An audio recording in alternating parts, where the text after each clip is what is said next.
Dear student, good morning.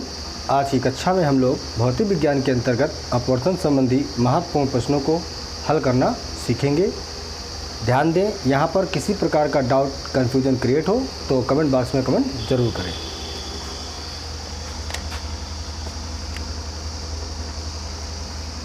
यदि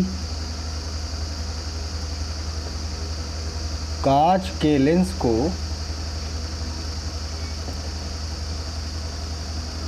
lens को पानी में डुबो दिया जाए, पानी में डुबा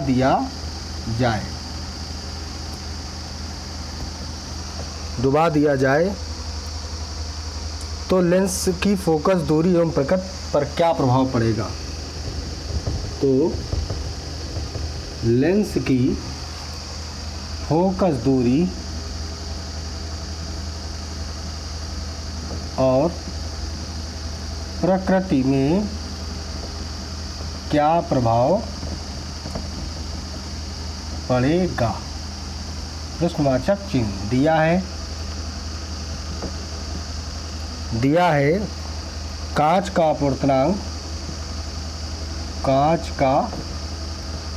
अपवर्तनांक 3/2 और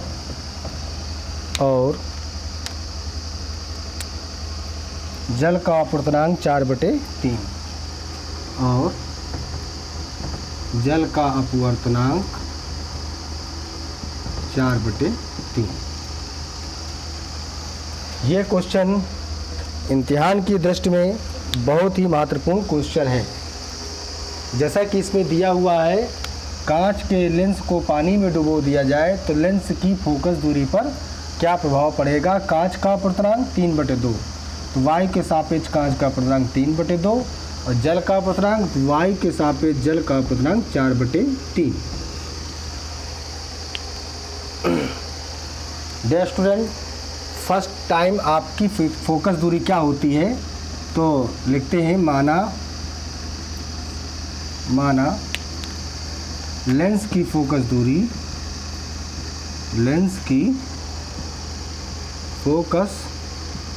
दूरी f है, इसलिए 1/n-1 × 1/r1 - 1/r2।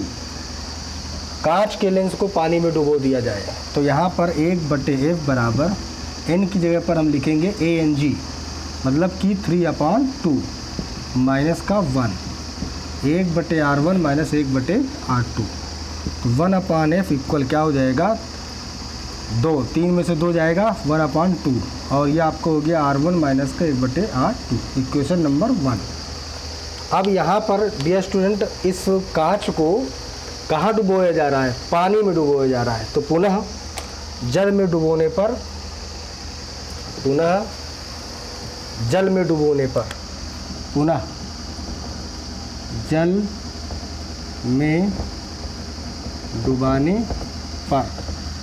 लेंस की focus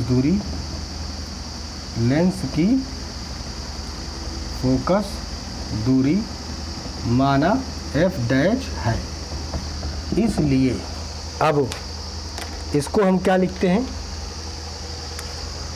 1/f' equal n-1 r1 minus का r2। तो n-1 मीन्स क्या हो जाएगा यहाँ पर 1/f' इक्वल, जैसा कि आपको मालूम था, कांच का अपवर्तनांक कितना 3/2 और जल का अपवर्तनांक 4/3। तो यहाँ पर हम लिखेंगे n की जगह पर WNG। तो WNG को क्या हो जाएगा, ANG/ANW -1 और 1/r1 - 1/r2। जैसा कि आपको मालूम है कि इसकी वैल्यू क्या है, कांच का अपवर्तनांक कितना दिया था 3/2 और जल का अपवर्तनांक है 4/3 -1 और 1/r1 - 1/r2। इसको सॉल्व करने पर क्या मिल रहा है हमें, इसको सॉल्व करने पर हमें प्राप्त होता है 1/f1 इक्वल 3 त्रिक्का 9, 4 दूनी 8, तो 9 - 8/8 1/r1 - 1/r2। तो ये आपका सॉल्व होकर के क्या बचेगा, 1/f1 equal 1/8 1/r1 - 1/r2। Second equation, समीकरण 1 भागे समीकरण 2। तो 1/f और 1/f dash equal 1/2 1/r1 - 1/r2 upon 1/8 1/r1 - 1/r2। ये और ये आपका कैंसिल हो गया, तो यहाँ पर आपका हो जाएगा 1/f upon 1/f dash equal 8/2 equal 4। तो ये अगला टॉपिक क्या बन जाएगा, f डैश ऊपर जाएगा और f आपका नीचे आ जाएगा, इक्वल 4 हो जाएगा। तो f डैश इक्वल हो जाएगा 4f। अतः पानी में डुबोने पर लेंस की फोकस दूरी 4 गुनी बढ़ जाएगी। लिख सकते हैं, अतः जल में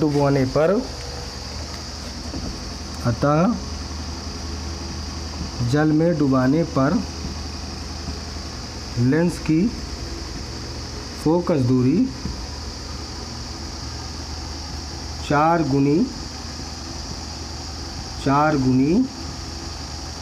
हो जाएगी। इस प्रकार स्टूडेंट, मैं आशा करता हूँ कि आपको ये क्वेश्चन समझ में आ गया होगा। अब इसी के रूप में दूसरा क्वेश्चन भी हम देखते हैं।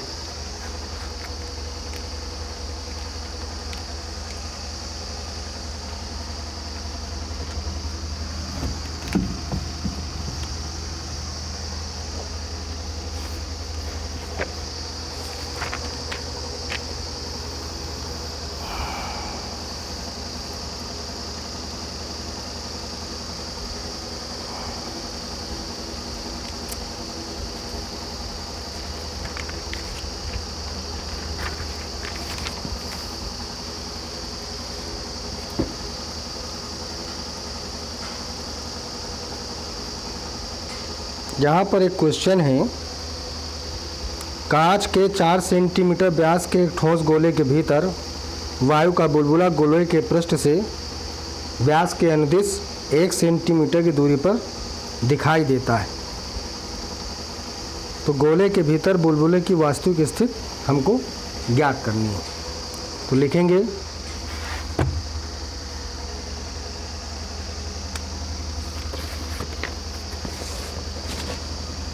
कांच के 4 सेंटीमीटर व्यास के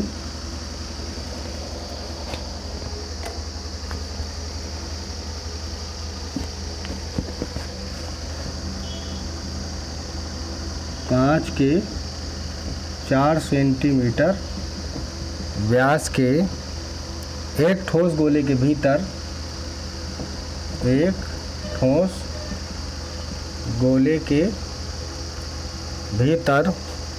वायु का एक बुलबुला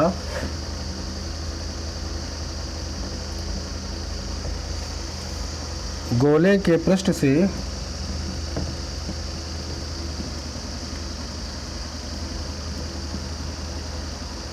व्यास के अनुदिश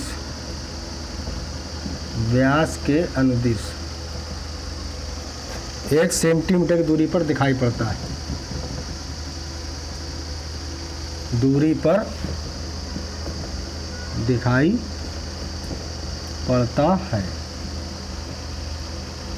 गोले के भीतर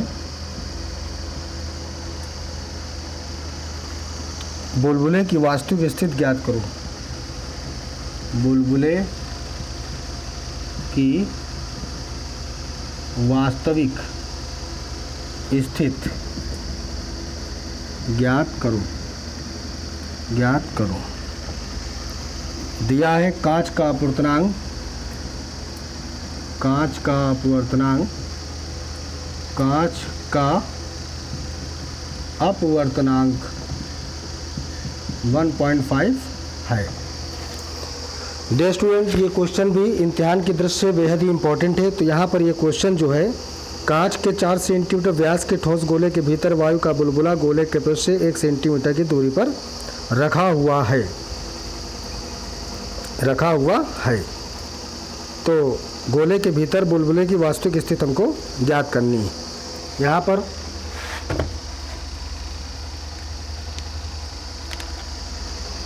कांच की जो व्यास दिया हुआ है वो कितना है, वो है d बराबर 4 सेंटीमीटर, इसलिए r बराबर हो जाएगा 4/2 इक्वल 2 सेंटीमीटर, और v इक्वल है आपकी 1 सेंटीमीटर की दूरी पर माइनस का v माइनस का 1 सेंटीमीटर, और u इक्वल वाट। और कांच के 4 सेंटीमीटर व्यास के एक ठोस गोले के भीतर वायु का एक बुलबुला गोले के पृष्ठ से व्यास के अनुदिश इतनी सेंटीमीटर की दूरी पर दिखाई पड़ता है। गोले के भीतर बुलबुले की वास्तविक स्थिति u इक्वल वाट, और जो कांच के वायु के सापेक्ष कांच का अपवर्तनांक है, वायु के सापेक्ष कांच का अपवर्तनांक मतलब वायु के सापेक्ष 1.5 है। तो 1.5 है तो हम लिख सकते हैं GNA इक्वल 1/ANG। तो GNA इक्वल 1/1.5 इक्वल 10/15 और 5 दूनी 10/15। यहाँ पर आपका ये मालूम हो जाता है। तो इस क्वेश्चन के अंतर्गत आपकी सारी बातें पता हो जाती हैं। जैसा कि आपका फार्मूला है, उस फार्मूले में भी हम इसको अच्छे से हल करते हैं। तो क्या है इसका फार्मूला? इसका फार्मूला है n/v - 1/u equal n - 1/r। तो n की पर हम कितना रखेंगे, 2/3। v का मान कितना है, 1 सेंटीमीटर। 1/u आपको फाइंड करना है। इसके पर 2/3 - 1, और r का मान कितना है यहाँ पर, 2 सेंटीमीटर। तो अब हम इसको अच्छे से सॉल्व करते हैं।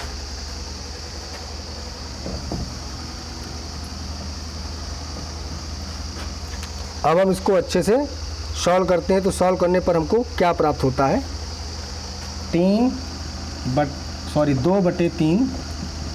- 1/u इक्वल 2 - का 3/6। 3 आपका नीचे आ गया। 2/3 - 1/u - 1/6, ये इधर आ गया। 2/3 प्लस का 1/6 इक्वल 1/u। 6 लासा आ गया। 3 दूनी 6, 2 दूनी 4 प्लस का 1 इक्वल 1/u। तो ये आपका हो जाएगा 5/6 इक्वल 1/u, और u इक्वल हो जाएगा 6/5। तो 5 एकन्नम 5, 5 दूनी 10 सेंटीमीटर। यहाँ पर हमको ये बात मालूम हो जाती है कि जो वस्तु की बुलबुले की इस पृष्ठ से स्थित है वो 1.2 सेंटीमीटर की दूरी पर है। अतः लिखेंगे बुलबुले की पृष्ठ से वास्तविक स्थिति 1.2 सेंटीमीटर होगी। अतः बुलबुले की पृष्ठ से वास्तविक दूरी 1.2 सेंटीमीटर होगी। अब इसी के क्रम में एक हम क्वेश्चन और देख लेते हैं, उसको भी समझते हैं।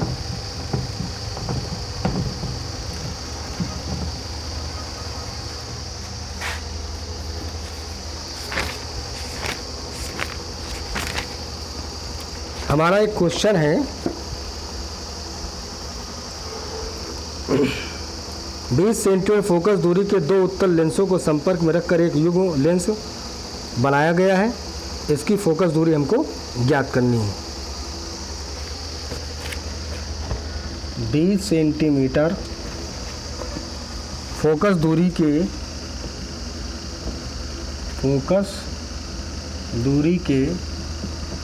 2 उत्तल लेंसों को संपर्क में रखा गया है। इसकी क्षमता ज्ञात करना है। इसकी क्षमता ज्ञात करो। तो दो लेंस हैं, ये आपका F1 है और ये आपका L2 है। ये दोनों आपस में संपर्क में रखे गए हैं, जैसा कि चित्र में आप अच्छे से देख पा रहे होंगे। तो लिखेंगे F1 बराबर F2 बराबर प्लस का 20 सेंटीमीटर, ये जो है रखे गए हैं। तो इसकी क्षमता हमको ज्ञात करनी है। चूँकि 1/F equal 1/F1 1/F2, 1/F equal 1/20 1/20, तो 1/F इक्वल 2/20, तो F इक्वल हो जाएगा 20/2 इक्वल 10 सेंटीमीटर। चूँकि क्षमता P फोकस F के व्युत्क्रम के समान होती है, इसलिए P बराबर 1/F। तो P बराबर 1/10, तो P बराबर हो जाएगा 0.1 डायोप्टर। इस प्रकार मैंने आप लोगों को 3 फार्मूलों के अंतर्गत 3 क्वेश्चनों को समझाने की कोशिश की है। अब मैं आप लोगों को एक सवाल और भी समझा देता हूँ, इसको भी आप अच्छे से देख लें।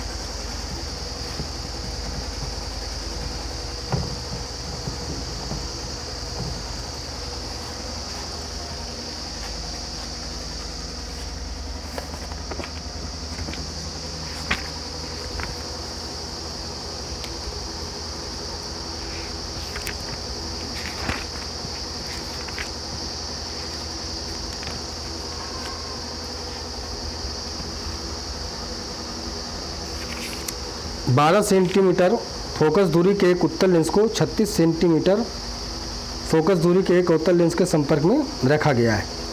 इस संयुक्त लेंस से 27 सेंटीमीटर दूरी पर रखी वस्तु के प्रतिबिंब की प्रकृति, स्थिति तथा आवर्धन ज्ञात करो। 12 सेंटीमीटर फोकस दूरी के एक उत्तल लेंस को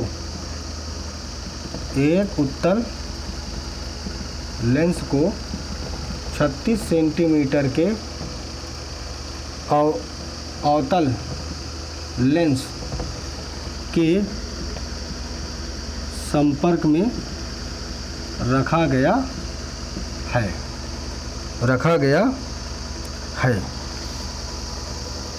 पूर्णविराम। इस संयुक्त लेंस से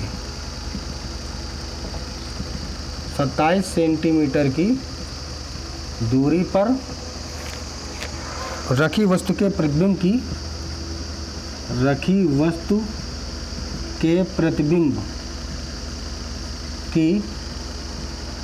स्थिति और प्रकृति ज्ञात करो। यहाँ पर इस क्वेश्चन को भी हम देखते हैं। 12 सेंटीमीटर फोकस दूरी के उत्तल लेंस है, तो F1 बराबर प्लस 12 सेंटीमीटर हो गया। 36 सेंटीमीटर का अवतल लेंस 36 सेंटीमीटर, तो F2 बराबर माइनस का 36 सेंटीमीटर हो गया है।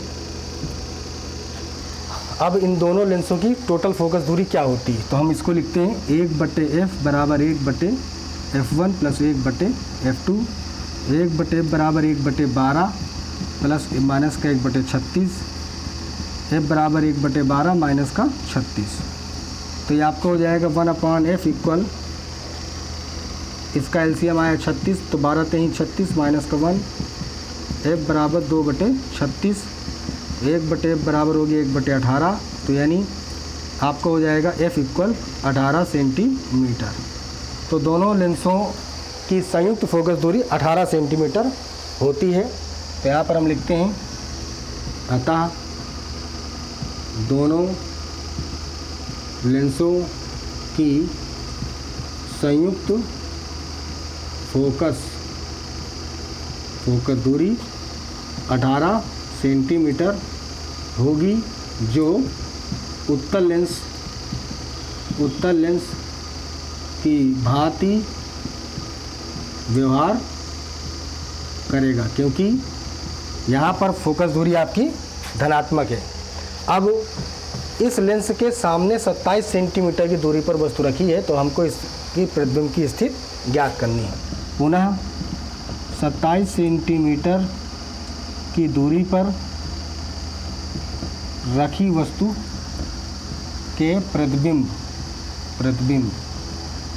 की गणना के लिए, तो F बराबर आपको हो गया 27 सेंटीमीटर और U बराबर यहाँ पर 18 है, माइनस का 27 सेंटीमीटर और V बराबर वाट।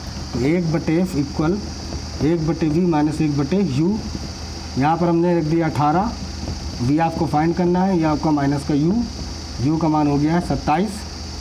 तो ये आपका निकला 1/18 1/V प्लस का 1/27 और ये आपका इधर आ गया 1/18 माइनस 1/27 इक्वल 1/V। इसको सॉल्व करेंगे तो क्या हो जाएगा, 27 एलसीएम आया है, 27 क्या, इसका हम एलसीएम निकालेंगे तो कितना आएगा 54 54, 18 का 54, 27 दूनी 54 1/V। तो 1/54 बराबर 1/V, तो V बराबर हो जाएगा 54 सेंटीमीटर। इस प्रकार जो प्रतिबिंब बन रहा है वो लेंस के दूसरी ओर बनेगा जो 54 सेंटीमीटर की दूरी पर होगा। अब हमको निकालना है प्रतिबिंब की प्रकृति। पुनः प्रतिबिंब की प्रकृति के लिए, पुनः प्रतिबिंब की प्रकृति के लिए M इक्वल I/O, I/O या V/U से। M इक्वल V का मान 54 है और I का मान है 27, तो माइनस का 2 सेंटीमीटर। अतः प्रतिबिंब लेंस के दूसरी ओर बनेगा। लेंस के दूसरी ओर बनने का आशय है कि वो आपका प्रतिबिंब लेंस के पीछे बनेगा और 2 गुना बड़ा बनेगा। अतः प्रतिबिंब